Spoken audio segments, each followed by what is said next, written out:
Tetsy amin'ny hôtel Colbert Antaninarenina no nanokafana tamin'ny fomba ofisialy ny atrikasa mahakasika ny fampitovian-jo ny lasan'ny vavy eo amin'ny fangalana fanapahan-kevitra.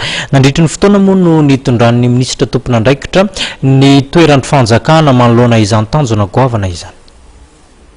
Sapa fa tsy mbola tratra ny tanjona amin'ny fitovian-jo sy ny fandraisana anjara ny vehivavy eo amin'ny sehatry ny fanapahan-kevitra eto Madagasikara.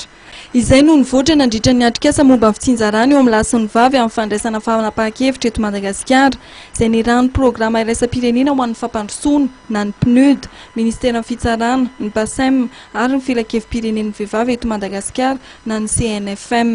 Mbola maro ny ezaka tokony ho raisin'ny malagasy raha nambara ministra ny fitsarana ka anisan'izany ny kolotsaina amin'ny faritra maro eto Madagasikara manakana izay fitovian-jo amin'ny fandraisana fanapahan-kevitra izay. Ataoko hoe olana mitranga eto amin'ny firenena ilay izy fa zavatra ilay kolotsaintsika zany hatramin'ny voalohany no nahatonga izay zavatra izay.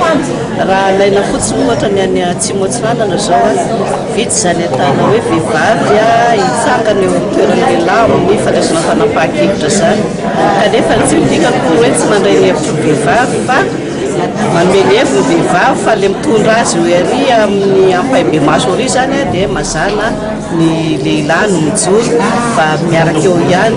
Dia ity zany ny fotoana mba ahafahantsika hoe horaketina olona zany mba ametrahana an'izay fizarana andraikitra izay hoe mba aseho koa zany ny vehivavy mba hanana andraikitra eo amin'ny fandraisana fanapahan-kevitra. Noho izay indrindra dia ny fanentanana no nisan'ny ezaka ho tanterahana ahafahana mampandray anjara ny vehivavy amin'ny fandraisana fanapahan-kevitra.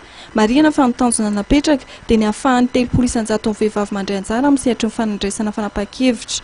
Ahatra 2 andro ny atrikasa izay tokony hamoaka volavolan-dalàna momba fandraisana anjara ny vehivavy amin'ny fandraisana fanapahan-kevitra eto Madagasikara.